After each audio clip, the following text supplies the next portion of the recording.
Hello friends, welcome to you in hi fi GK Guru ji YouTube channel. ਅੱਜ ਦੀ ਇਸ video ਵਿੱਚ ਆਪਾਂ ਕਵਰ ਕਰਨ ਜਾ ਰਹੇ ਹਾਂ 6th ਕਲਾਸ ਦੀ ਫੁੱਲ ਹਿਸਟਰੀ ਡਿਟੇਲ ਦੇ ਵਿੱਚ। ਤੇ ਇਹ ਆਪਾਂ ਜਿਹੜੀ ਹੈਗੀ ਆ PSEB ਦੀ ਬੁੱਕ ਆ ਜਿਹੜੀ ਕਿ ਪੰਜਾਬ ਸਕੂਲ ਐਜੂਕੇਸ਼ਨ ਬੋਰਡ ਦੀ ਜਿਹੜੀ ਬੁੱਕ ਆ ਉਹਦੇ ਵਿੱਚੋਂ ਕਵਰ ਕਰਨ ਜਾ ਰਹੇ ਹਾਂ। ਤੇ ਮੇਰੀ ਇਹ ਵੀਡੀਓ ਦੇਖਣ ਤੋਂ ਬਾਅਦ ਤੁਹਾਨੂੰ ਨਾ ਤਾਂ ਪੰਜਾਬ ਸਕੂਲ ਐਜੂਕੇਸ਼ਨ ਬੋਰਡ ਦੀ ਕੋਈ ਬੁੱਕ ਖਰੀਦਣ ਦੀ ਲੋੜ ਆ ਐਂਡ ਨਾ ਹੀ ਜਿਹੜਾ ਹੈਗਾ ਉਹਨੂੰ ਪੜ੍ਹਨ ਦੀ ਲੋੜ ਆ, ਕਿਉਂਕਿ ਇਹਦੇ ਵਿੱਚੋਂ ਜਿੰਨੇ ਵੀ ਇੰਪੋਰਟੈਂਟ ਕੁਐਸਚਨ ਬਣਦੇ ਸੀ ਉਹ ਮੈਂ ਸਾਰੇ ਤੁਹਾਡੇ ਲਈ ਇਹਦੇ ਵਿੱਚ ਲੈ ਕੇ ਆਈ ਹਾਂ। ਅਤੇ ਨਾਲ ਕੀ ਆ ਕਿ ਮੈਂ 6 ਤੋਂ ਲੈ ਕੇ +2 ਕਲਾਸ ਤੱਕ ਦੇ ਜਿੰਨੇ ਵੀ ਟੋਪਿਕ ਨੇ ਉਹਨਾਂ ਸਾਰਿਆਂ ਵਿੱਚੋਂ ਹਿਸਟਰੀ ਦੀ ਜਿਹੜੀ ਹੈਗੀ ਆ ਬੁੱਕ ਤੁਹਾਡੇ ਲਈ ਲੈ ਕੇ ਆ ਰਹੀ ਹਾਂ। ਮੇਰੀਆਂ ਵੀਡੀਓਜ਼ ਨੂੰ ਦੇਖ ਕੇ ਇਹਨਾਂ ਤੋਂ ਸਟੱਡੀ ਕਰੋ। ਜੇ ਕਿਸੇ ਨੂੰ ਵੀ ਮਤਲਬ ਪੇਪਰ ਦੀ ਪ੍ਰੈਪਰੇਸ਼ਨ ਲਈ ਬੁੱਕ ਚਾਹੀਦੀ ਹੈ ਤਾਂ ਤੁਸੀਂ ਇਹ ਬੁੱਕ ਵੀ ਥੋੜ੍ਹੇ ਟਾਈਮ ਤੱਕ ਬਾਏ ਕਰ ਸਕਦੇ ਹੋ, ਮਾਰਕੀਟ ਵਿੱਚ ਆ ਜਾਊਗੀ। ਤਾਂ ਆਓ ਅੱਜ ਦੀ ਇਸ ਵੀਡੀਓ ਨੂੰ ਸ਼ੁਰੂ ਕਰੀਏ। ਪ੍ਰਾਚੀਨ ਇਤਿਹਾਸ ਦਾ ਅਧਿਐਨ। ਅਤੀਤ ਦੇ ਅਧਿਐਨ ਨੂੰ ਕੀ ਆਖਦੇ ਹਨ? ਇਤਿਹਾਸ।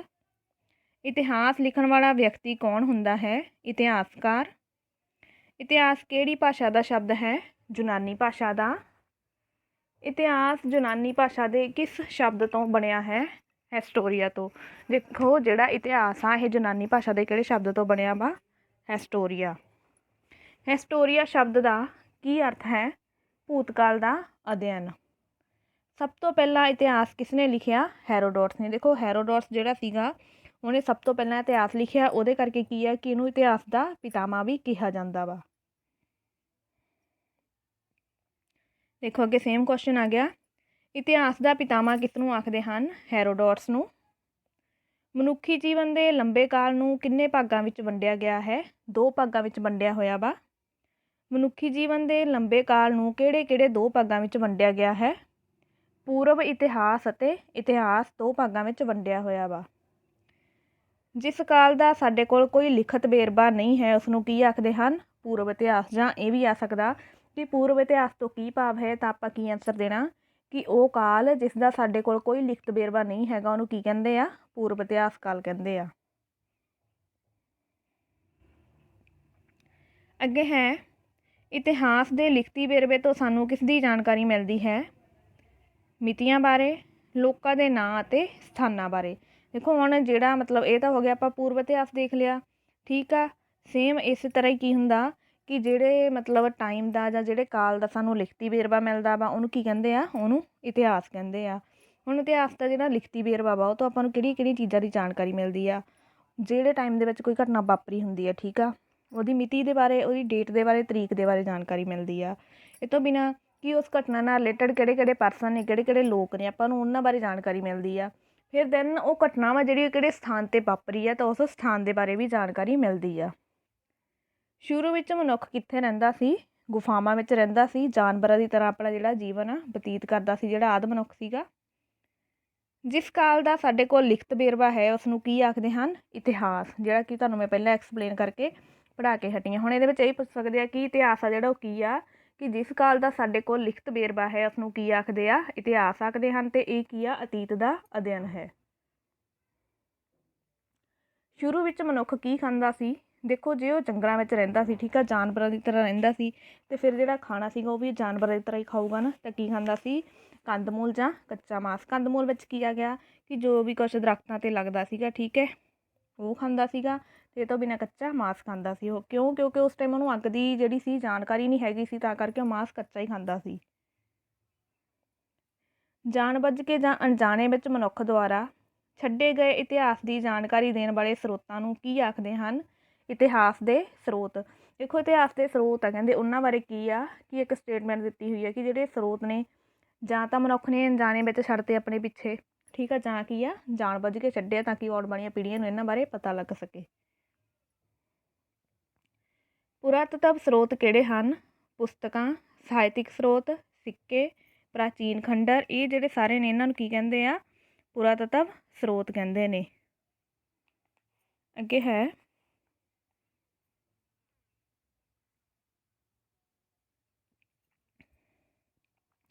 ਦੇਖੋ ਜਿਹੜੇ ਇਹਦੇ ਵਿੱਚ ਸਭ ਤੋਂ ਪਹਿਲਾਂ ਆਪਾਂ ਨੂੰ ਪੁਸਤਕਾਂ ਦਿੱਤਾ ਹੋਇਆ, ਮਤਲਬ ਕਿ ਉਸ ਸਮੇਂ ਦੇ ਵਿੱਚ, ਪੁਰਾਣੇ ਸਮੇਂ ਦੇ ਵਿੱਚ, ਅਤੀਤ ਦੇ ਵਿੱਚ ਜਿਹੜੀਆਂ ਪੁਸਤਕਾਂ ਲਿਖੀਆਂ ਗਈਆਂ ਨੇ, ਠੀਕ ਆ, ਜਾਂ ਸਾਹਿਤ ਦੇ ਜਿਹੜੇ ਵੀ ਸਰੋਤ ਲਿਖੇ ਗਏ ਨੇ, ਜਿਵੇਂ ਮੰਨ ਲਓ ਆਪਣੇ ਰਾਮਾਇਣ ਹੋ ਗਿਆ, ਮਹਾਭਾਰਤ ਹੋ ਗਿਆ, ਜਾਂ ਇਹ ਤੋਂ ਬਿਨਾਂ ਹੋਰ ਵੀ ਨੇ, ਉਪਨਿਸ਼ਦ, ਨਾਇਕ, ਇਹ ਹੋ ਗਏ ਸਾਰੇ। ਫਿਰ ਜਿਹੜੇ ਪੁਰਾਣੇ ਟਾਈਮ ਦੇ ਸਿੱਕੇ ਮਿਲੇ ਆ, ਇਹ ਤੋਂ ਬਿਨਾਂ ਜਿਹੜੇ ਪ੍ਰਾਚੀਨ ਬਿਲਡਿੰਗਾਂ ਸੀਗੀਆਂ ਹੁਣ ਢੇਰ ਢੇਰੀ ਹੋ ਗਈਆਂ ਨਾ, ਉਹਨਾਂ ਦੇ ਜਿਹੜੇ ਖੰਡਰ ਮਿਲੇ ਆ, ਇਹ ਸਾਰੇ ਕੀ ਨੇ, ਪੁਰਾਤਤਵ ਸਰੋਤ ਨੇ ਆਪਣੇ। ਅੱਗੇ ਆ ਗਿਆ ਸਾਹਿਤਿਕ ਸਰੋਤ ਕਿਹੜੇ ਕਿਹੜੇ ਹਨ। ਹੁਣ ਇਹਨਾਂ ਵਿੱਚੋਂ ਸਾਹਿਤਿਕ ਸਰੋਤ ਕਿਹੜੇ ਨੇ।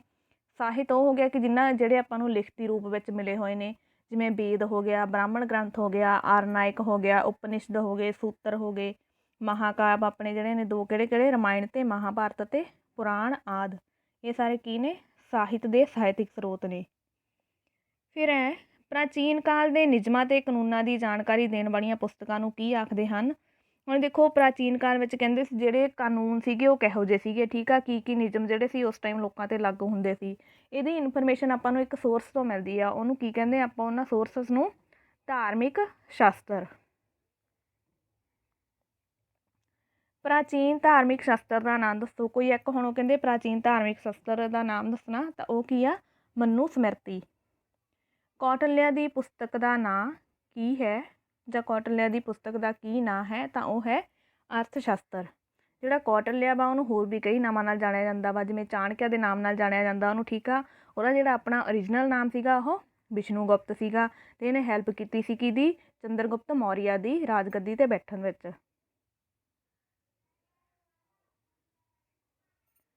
ਕਹਾਣੀ ਲਿਖਣ ਦਾ ਆਰੰਭ ਕਿੱਥੇ ਹੋਇਆ, ਭਾਰਤ ਵਿੱਚ। ਪ੍ਰਾਚੀਨ ਸਮੇਂ ਦੇ ਪ੍ਰਸਿੱਧ ਨਾਟਕਕਾਰ ਕੌਣ ਸਨ, ਭਾਸ਼ ਅਤੇ ਕਾਲੀਦਾਸ। ਦੇਖੋ ਪੁਰਾਣੇ ਸਮੇਂ ਦੇ ਜਿਹੜੇ ਪ੍ਰਸਿੱਧ ਆਪਾਂ ਕਹਿ ਦਈਏ ਡਰਾਮੈਟਿਕ ਸੀਗੇ, ਜਾਂ ਜਿਹੜੇ ਨਾਟਕਕਾਰ ਸੀ ਕਿਹੜੇ ਕਿਹੜੇ ਸੀ, ਇੱਕ ਤਾਂ ਭਾਸ਼ ਐਂਡ ਦੂਜਾ ਕਾਲੀਦਾਸ। ਪ੍ਰਾਚੀਨ ਸਮੇਂ ਦੇ ਦੋ ਵਿਗਿਆਨੀਆਂ ਦੇ ਨਾਂ ਦੱਸੋ। ਫਿਰ ਪ੍ਰਾਚੀਨ ਸਮੇਂ ਦੇ ਦੋ ਜਿਹੜੇ ਵਿਗਿਆਨੀ ਨੇ ਉਹ ਕਿਹੜੇ ਕਿਹੜੇ ਨੇ, ਆਰੀਆ ਭੱਟ ਅਤੇ ਬ੍ਰਾਹਮਿਹਰ। ਰਾਮਾਇਣ ਦੀ ਰਚਨਾ ਕਿਸ ਨੇ ਕੀਤੀ, ਰਾਮਾਇਣ ਦੀ ਰਚਨਾ ਕੀਤੀ ਹੈ ਰਿਸ਼ੀ ਵਾਲਮੀਕੀ ਨੇ। ਅਤੇ ਰਾਮਾਇਣ ਵਿੱਚ ਕੁੱਲ ਕਿੰਨੇ ਸ਼ਲੋਕ ਹਨ, 24,000 ਤੋਂ ਵੱਧ। ਮਹਾਭਾਰਤ ਦੀ ਰਚਨਾ ਕਿਸ ਨੇ ਕੀਤੀ, ਰਿਸ਼ੀ ਵੇਦ ਵਿਆਸ ਨੇ। ਮਹਾਭਾਰਤ ਵਿੱਚ ਕਿੰਨੇ ਸ਼ਲੋਕ ਹਨ, 1 ਲੱਖ ਤੋਂ ਵੱਧ। ਮਹਾਭਾਰਤ ਦੀਆਂ ਤਰਤੀਬਵਾਰ ਕਿੰਨੀਆਂ ਪੁਸਤਕਾਂ ਲਿਖੀਆਂ ਗਈਆਂ ਹਨ, ਤਾਂ ਇਹਦੀਆਂ ਤਰਤੀਬਵਾਰ 18 ਪੁਸਤਕਾਂ ਲਿਖੀਆਂ ਗਈਆਂ ਨੇ। 18 ਪੁਸਤਕਾਂ ਦੇ ਵਿੱਚ ਹੀ ਇਹਨਾਂ ਦਾ ਜਿਹੜਾ ਵਰਣਨ ਸੀ। ਪੁਰਾਤਤਵ ਸਰੋਤਾਂ ਵਿੱਚ ਕੀ ਕੁਝ ਸ਼ਾਮਲ ਹੈ। ਦੇਖੋ ਫਿਰ ਆ ਗਿਆ ਕਿ ਜਿਹੜੇ ਪੁਰਾਤਤਵ ਸਰੋਤ ਨੇ, ਠੀਕ ਆ, ਹੁਣ ਉਹਨਾਂ ਵਿੱਚ ਕੀ ਕੁਝ ਸ਼ਾਮਿਲ ਹੈ ਉਹ ਦੇਖਦੇ ਆਪਾਂ। ਜਿਵੇਂ ਪੁਰਾਤਨ ਇਮਾਰਤਾਂ ਹੋ ਗਈਆਂ, ਬਰਤਨ ਹੋ ਗਏ, ਰੋਜ਼ਾਨਾ ਵਰਤੋਂ ਦੀਆਂ ਚੀਜ਼ਾਂ ਹੋ ਗਈਆਂ, ਸਿੱਕੇ ਹੋ ਗਏ, ਪ੍ਰਾਚੀਨ ਅਭਿਲੇਖ ਹੋ ਗਏ, ਠੀਕ ਹੈ। ਪ੍ਰਾਚੀਨ ਅਭਿਲੇਖ ਹੋਵੇ ਮਤਲਬ ਕਿ ਉਹ ਮਤਲਬ ਆਪਾਂ ਕਹਿ ਦਈਏ ਪਿੱਲਰ ਜਿਨ੍ਹਾਂ ਉੱਪਰ ਰਾਜਿਆਂ ਨੇ ਆਪਣਾ ਜਿਹੜਾ ਸੀ ਕੁਛ ਨਾ ਕੁਛ ਸਪੈਸ਼ਲ ਲਿਖਵਾਇਆ ਹੋਇਆ ਸੀਗਾ। ਅੱਗੇ ਆ ਗਿਆ ਪੁਰਾਤਤਵ ਸਰੋਤਾਂ ਦਾ ਅਧਿਐਨ ਕਰਨ ਵਾਲੇ ਨੂੰ ਕੀ ਆਖਦੇ ਹਨ। ਹੁਣ ਦੇਖੋ ਇੰਨੇ ਸਾਰੇ ਪੁਰਾਤਤਵ ਸਰੋਤ ਨੇ, ਠੀਕ ਆ, ਇਹ ਮਤਲਬ ਕਿਸੇ ਨੇ ਤਾਂ ਇਹਨੂੰ ਖੋਜਿਆ ਨਾ, ਇਹਨਾਂ ਨੂੰ ਜਿਹੜਾ ਖੋਜਦਾ ਵਾ, ਇਹਨਾਂ ਬਾਰੇ ਜਿਹੜਾ ਪਤਾ ਲਗਾਉਂਦਾ ਵਾ, ਜਿਹੜਾ ਬੰਦਾ ਇਹਨਾਂ ਦਾ ਅਧਿਐਨ ਕਰਦਾ ਵਾ, ਉਹਨੂੰ ਆਪਾਂ ਕੀ ਕਹਿੰਦੇ ਆ, ਪੁਰਾਤਤਵ ਵਿਗਿਆਨੀ। ਪ੍ਰਾਚੀਨ ਕਾਲ ਦੇ ਸਿੱਕੇ ਕਿਸ ਤੋਂ ਬਣਦੇ ਸਨ। ਜਿਹੜੇ ਪ੍ਰਾਚੀਨ ਕਾਲ ਦੇ ਸਿੱਕੇ ਸੀ ਉਹ ਕਿਹੜੀਆਂ ਚੀਜ਼ਾਂ ਤੋਂ ਬਣਦੇ ਸੀ, ਕਲੀ ਤੋਂ ਬਣਦੇ ਸੀ, ਕਾਂਸੇ ਤੋਂ, ਸੋਨਾ ਅਤੇ ਚਾਂਦੀ ਆਦਿ ਤੋਂ ਬਣਦੇ ਸੀਗੇ। ਅਲੱਗ-ਅਲੱਗ ਟਾਈਮ ਪੀਰੀਅਡ ਦੇ ਵਿੱਚ ਅਲੱਗ-ਅਲੱਗ ਧਾਤਾਂ ਦੀ ਜਿਹੜੀ ਸੀ ਵਰਤੋਂ ਕਰਕੇ ਸਿੱਕੇ ਬਣਾਏ ਜਾਂਦੇ ਸੀਗੇ। ਹੁਣ ਆ ਗਿਆ ਵੀ ਸਿੱਕਿਆਂ ਬਾਰੇ ਜਿਹੜੀ ਜਾਣਕਾਰੀ ਪਤਾ ਕਰਨੀ ਹੈ, ਹੈ ਨਾ। ਸਿੱਕਿਆਂ ਦੇ ਅਧਿਐਨ ਨੂੰ ਕੀ ਆਖਦੇ ਆ। ਅਧਿਐਨ ਸਿੱਕਿਆਂ ਦਾ ਕੀ ਹੋ ਗਿਆ ਕਿ ਇਹ ਸਿੱਕੇ ਕਦੋਂ ਬਣੇ ਆ, ਠੀਕ ਆ, ਕਿਹਦੇ ਕਾਲ 'ਚ ਬਣਿਆ, ਕਿਹਨੇ ਚਲਾਏ ਆ, ਸਿੱਕਿਆਂ ਉੱਪਰ ਕਿਹਦੀਆਂ ਮੂਰਤੀਆਂ ਬਣੀਆਂ ਹੋਈਆਂ ਨੇ, ਠੀਕ ਆ, ਅਤੇ ਸਿੱਕੇ ਦਾ ਮੁੱਲ ਜਿਹੜਾ ਵਾ, ਕੀਮਤ ਜਿਹੜੀ ਉਹ ਕੀ ਹੁੰਦੀ ਸੀ। ਇਹਨਾਂ ਸਾਰਿਆਂ ਦਾ ਅਧਿਐਨ ਕਰਨ ਵਾਲੇ ਜਿਹੜੇ ਹੁੰਦੇ ਆ, ਮਤਲਬ ਅਧਿਐਨ ਕਰਨਾ ਵਾ ਜਿਹੜਾ, ਉਹਨੂੰ ਕੀ ਕਹਿੰਦੇ ਆ, ਸਿੱਕਿਆਂ ਦੀ ਵਿੱਦਿਆ ਕਿਹਾ ਜਾਂਦਾ ਉਹਨੂੰ। ਅੱਗੇ ਹੈ ਪੁਰਾਤਨ ਸਿੱਕਿਆਂ ਉੱਪਰ ਕੀ ਕੁਝ ਮਿਲਦਾ ਹੈ। ਰਾਜਿਆਂ ਅਤੇ ਜਾਨਵਰਾਂ ਦੇ ਚਿੱਤਰ ਮਿਲਦੇ ਆ, ਧਾਰਮਿਕ ਚਿੰਨ੍ਹ, ਸਿੱਕਾ ਜਾਰੀ ਕਰਨ ਵਾਲੇ ਦਾ ਨਾਂ ਅਤੇ ਮਿਤੀਆਂ। ਦੇਖੋ ਜਿਵੇਂ ਆਪਣੇ ਅੱਜ ਦੇ ਸਿੱਕੇ ਆ, ਠੀਕ ਆ, ਉਹਦੇ ਉੱਪਰ ਆਪਣਾ ਰਾਸ਼ਟਰੀ ਚਿੰਨ੍ਹ ਮਿਲਦਾ ਵਾ। ਉਵੇਂ ਜਿਹੜੇ ਉਸ ਟਾਈਮ ਜਿਹੜਾ ਰਾਜਾ ਸਿੱਕਾ ਚਲਾਉਂਦਾ ਸੀ, ਜਾਂ ਤਾਂ ਉਹਦੀਆਂ ਮੂਰਤੀਆਂ ਹੁੰਦੀਆਂ ਸੀ ਉੱਪਰ, ਜਾਂ ਜਿਹੜੇ ਜਾਨਵਰਾਂ ਨੂੰ ਪਵਿੱਤਰ ਮੰਨਦੇ ਹੁੰਦੇ ਸੀ, ਆਪਣਾ ਰਾਸ਼ਟਰੀ ਮੰਨਦੇ ਹੁੰਦੇ ਸੀਗੇ, ਉਹਨਾਂ ਜਾਨਵਰਾਂ ਦੇ ਚਿੱਤਰ ਹੁੰਦੇ ਸੀਗੇ, ਜਾਂ ਫਿਰ ਉਹਨਾਂ ਦੇ ਧਰਮ ਨਾਲ ਰਿਲੇਟਡ ਚਿੰਨ੍ਹ ਹੁੰਦੇ ਸੀਗੇ, ਠੀਕ ਹੈ। ਇਹ ਤੋਂ ਬਿਨਾਂ ਸਿੱਕਾ ਜਾਰੀ ਕਰਨ ਵਾਲੇ ਦਾ ਕਦੇ ਕਦੇ ਨਾਮ ਵੀ ਲਿਖਿਆ ਹੁੰਦਾ ਸੀਗਾ ਉਹਦਾ, ਅਤੇ ਕਦੇ ਕਦੇ ਉਹਨਾਂ ਉੱਪਰ ਮਿਤੀਆਂ ਵੀ ਪਾਈਆਂ ਹੁੰਦੀਆਂ ਸੀ। ਪ੍ਰਾਚੀਨ ਸਿੱਕਿਆਂ ਤੋਂ ਕੀ ਜਾਣਕਾਰੀ ਮਿਲਦੀ ਹੈ। ਰਾਜਿਆਂ ਦੇ ਵੰਸ਼ ਅਤੇ ਧਾਰਮਿਕ ਵਿਸ਼ਵਾਸਾਂ ਦੀ। ਦੇਖੋ ਹੁਣ ਜਿਹੜੇ ਉਹ ਸਿੱਕੇ ਆ, ਜਦੋਂ ਉਹਨਾਂ ਦਾ ਅਧਿਐਨ ਕੀਤਾ ਜਾਂਦਾ ਵਾ, ਠੀਕ ਆ, ਉੱਥੇ ਰਾਜਿਆਂ ਦੇ ਨਾਮ ਦੇ ਨਾਲ ਉਹਨਾਂ ਦਾ ਵੰਸ਼ ਵੀ ਲਿਖਿਆ ਹੋਊਗਾ, ਤਾਂ ਉਹਨਾਂ ਦੇ ਵੰਸ਼ ਦੀ ਜਾਣਕਾਰੀ ਮਿਲਦੀ ਆ। ਫਿਰ ਜਦੋਂ ਉਹਨਾਂ ਦੇ ਧਾਰਮਿਕ ਚਿੰਨ੍ਹ ਬਣਾਏ ਹੋਏ ਨੇ, ਤਾਂ ਕੀ ਆ ਕਿ ਆਪਾਂ ਨੂੰ ਉਹਨਾਂ ਦੇ ਧਾਰਮਿਕ ਵਿਸ਼ਵਾਸਾਂ ਦੀ ਵੀ ਜਾਣਕਾਰੀ ਮਿਲਦੀ ਹੈ ਕਿ ਉਹ ਕਿਹੜੇ ਧਰਮ ਨੂੰ ਮੰਨਦੇ ਸੀ, ਕਿਹੜੇ ਧਰਮ ਦੇ ਅਨੁਯਾਈ ਸੀਗੇ। ਨੈਕਸਟ ਹੈ ਸਿੱਕਿਆਂ ਦੀ ਵਰਤੋਂ ਕਿਸ ਚੀਜ਼ ਲਈ ਹੁੰਦੀ ਸੀ। ਸਿੱਕਿਆਂ ਦੀ ਗੱਲ ਉਹ ਤਾਂ ਆਪਾਂ ਨੂੰ ਆਮ ਵੀ ਪਤਾ ਵੀ ਅੱਜ ਦੇ ਟਾਈਮ ਵਿੱਚ ਆਪਾਂ ਜਿਹੜੀ ਆਪਣੀ ਸਿੱਕੇ ਆ, ਠੀਕ ਆ, ਜਾਂ ਜਿਹੜੇ ਵੀ ਨੋਟ ਵਗੈਰਾ ਨੇ ਆਪਾਂ ਕਾਹਦੇ ਲਈ ਵਰਤੋਂ ਕਰਦੇ ਹਾਂ, ਚੀਜ਼ਾਂ ਖਰੀਦਣ ਤੇ ਵੇਚਣ ਲਈ ਕਰਦੇ ਹਾਂ ਨਾ, ਤਾਂ ਜਿਹੜਾ ਹੈਗਾ ਆਪਣੇ ਪਾਸਟ ਤੋਂ ਲੈ ਕੇ ਜਿਹੜਾ ਕੀ ਆ ਸਿੱਕਿਆਂ ਦੀ ਵਰਤੋਂ ਚੀਜ਼ਾਂ ਖਰੀਦਣ ਤੇ ਵੇਚਣ ਲਈ ਹੁੰਦੀ ਆਈ ਆ। ਦੇਖੋ ਇਹਦਾ ਪਤਾ ਆਪਾਂ ਨੂੰ ਐਂ ਲੱਗਦਾ ਵੀ ਜਿਹੜੀਆਂ ਆਪਣੀਆਂ ਬੰਦਰਗਾਹਾਂ ਖੋਜੀਆਂ ਗਈਆਂ ਨੇ, ਠੀਕ ਆ, ਹੜੱਪਾ ਸੱਭਿਅਤਾ ਦੀਆਂ ਬੰਦਰਗਾਹਾਂ ਖੋਜੀਆਂ ਗਈਆਂ ਨੇ, ਜਾਂ ਹੋਰ ਵੀ ਜਿਹੜੀਆਂ ਖੋਜਾਂ ਹੋਈਆਂ ਨੇ ਉਹਨਾਂ ਵਿੱਚੋਂ ਸਿੱਕੇ ਪ੍ਰਾਪਤ ਹੋਏ ਆ ਨਾ, ਮੋਹਰਾਂ ਪ੍ਰਾਪਤ ਹੋਈਆਂ ਨੇ ਵੱਡੀ ਗਿਣਤੀ ਵਿੱਚ। ਤਾਂ ਮਤਲਬ ਦੇਖੋ ਬੰਦਰਗਾਹਾਂ ਜਿਹੜੀਆਂ ਹੁੰਦੀਆਂ ਨੇ ਉੱਥੇ ਹੀ ਮਾਲ ਇੱਕ ਦੇਸ਼ ਤੋਂ ਦੂਜੇ ਦੇਸ਼ ਤੱਕ ਭੇਜਿਆ ਜਾਂਦਾ ਸੀਗਾ, ਵਪਾਰ ਕੀਤਾ ਜਾਂਦਾ ਸੀ, ਤਾਂ ਕਿਹਦੇ ਰਾਹੀਂ? ਸਿੱਕਿਆਂ ਰਾਹੀਂ ਹੀ ਹੁੰਦਾ ਸੀਗਾ। ਸਮਕਾਲੀਨ ਲੋਕਾਂ ਦੇ ਆਰਥਿਕ ਜੀਵਨ ਦੀ ਜਾਣਕਾਰੀ ਦੇਣ ਵਾਲਾ ਸਰੋਤ ਕਿਹੜਾ ਹੈ?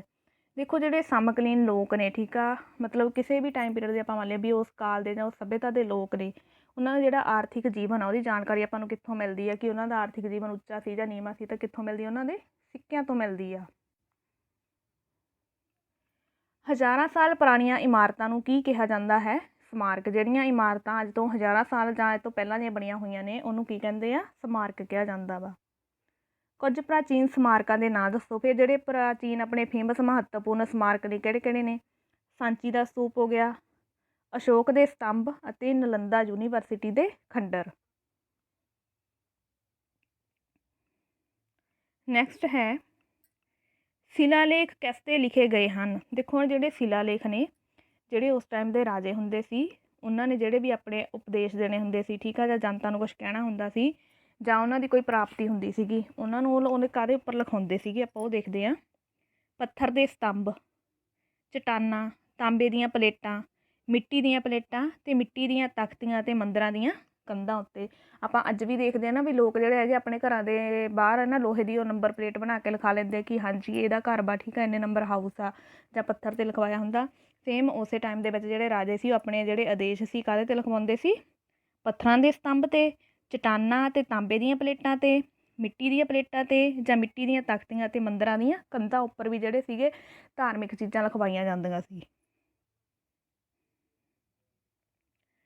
ਸ਼ਿਲਾਲੇਖਾਂ ਦੇ ਅਧਿਐਨ ਨੂੰ ਕੀ ਆਖਦੇ ਹਨ? ਪੁਰਾਲੇਖ ਵਿੱਦਿਆ। ਜਿਹੜੇ ਸ਼ਿਲਾਲੇਖ ਮਿਲੇ ਨੇ, ਠੀਕ ਆ, ਉਹਨਾਂ ਦਾ ਅਧਿਐਨ ਕਰਨਾ ਉਹਨੂੰ ਕੀ ਕਹਿੰਦੇ ਆ? ਪੁਰਾਲੇਖ ਵਿੱਦਿਆ। ਕਿਸਨੇ ਮਨੁੱਖਤਾ ਦੀ ਭਲਾਈ ਲਈ ਉਪਦੇਸ਼ ਚਟਾਨਾਂ ਅਤੇ ਪੱਥਰਾਂ 'ਤੇ ਖੁਦਵਾ ਕੇ ਪੂਰੇ ਦੇਸ਼ ਵਿੱਚ ਲਗਵਾਏ ਸਨ? ਤਾਂ ਉਹ ਲਗਵਾਏ ਸੀਗੇ ਅਸ਼ੋਕ ਨੇ।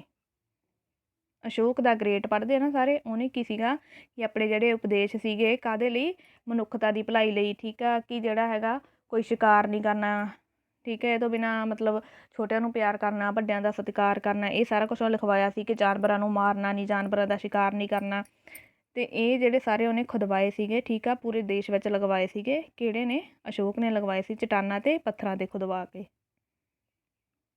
ਕਿਹੜੇ ਗੁਪਤ ਰਾਜਿਆਂ ਨੇ ਆਪਣੀਆਂ ਪ੍ਰਾਪਤੀਆਂ ਨੂੰ ਪੱਥਰਾਂ ਦੇ ਸਤੰਭਾਂ 'ਤੇ ਖੁਦਵਾਇਆ? ਹੁਣ ਮੈਂ ਤੁਹਾਨੂੰ ਦੱਸਿਆ ਸੀ ਨਾ ਪਹਿਲਾਂ ਵੀ ਜਿਹੜੀਆਂ ਪ੍ਰਾਪਤੀਆਂ ਸੀ ਉਹਨਾਂ ਨੂੰ ਵੀ ਸਤੰਭਾਂ 'ਤੇ ਖੁਦਵਾ ਦਿੰਦੇ ਸੀ। ਤਾਂ ਕਿਹੜੇ ਗੁਪਤ ਰਾਜਿਆਂ ਨੇ? ਦੋ ਦੇ ਨਾਮ ਤੁਸੀਂ ਯਾਦ ਰੱਖਣੇ ਆ, ਸਮੁੰਦਰ ਗੁਪਤ ਅਤੇ ਸਕੰਦ ਗੁਪਤ ਨੇ। ਪ੍ਰਾਚੀਨ ਕਾਲ ਦੇ ਸਰਕਾਰੀ ਦਸਤਾਵੇਜ਼ ਕਿਹੜੇ ਸਨ? ਤਾਮਰ ਪੱਤਰ ਜਿਹੜੇ ਸੀ ਉਹਨਾਂ ਨੂੰ ਸਰਕਾਰੀ ਦਸਤਾਵੇਜ਼ ਕਿਹਾ ਜਾਂਦਾ ਸੀ। ਤਾਮਰ ਪੱਤਰਾਂ ਦੀ ਵਰਤੋਂ ਕਿਸ ਕੰਮ ਲਈ ਕੀਤੀ ਜਾਂਦੀ ਸੀ? ਭੂਮੀ ਖਰੀਦਣ, ਵੇਚਣ ਅਤੇ ਦਾਨ ਕਰਨ ਵਾਲੀ ਭੂਮੀ ਦਾ ਰਿਕਾਰਡ ਰੱਖਣ ਲਈ। ਇਸ ਦੇ ਨਾਲ ਹੀ ਮੇਰੀ ਜਿਹੜੀ ਅੱਜ ਦੀ ਇਹ ਵੀਡੀਓ ਆ ਖਤਮ ਹੁੰਦੀ ਆ। ਆਈ ਹੋਪ ਕਿ ਤੁਹਾਨੂੰ ਇਹ ਲੈਸਨ ਪਸੰਦ ਆਇਆ ਹੋਊਗਾ। ਜੇ ਲੈਸਨ ਪਸੰਦ ਆਇਆ ਤਾਂ ਜਲਦੀ ਜਲਦੀ ਕੀ ਆ ਸਾਡੀ ਵੀਡੀਓ ਨੂੰ ਲਾਈਕ ਕਰੋ ਅਤੇ ਸਾਡੇ ਚੈਨਲ ਹਾਈ ਫਾਈ ਜੀ ਕੇ ਗੁਰੂ ਜੀ ਨੂੰ ਸਬਸਕ੍ਰਾਈਬ ਕਰੋ। Thank you. ਮਿਲਦੇ ਹਾਂ ਨੈਕਸਟ ਵੀਡੀਓ 'ਚ।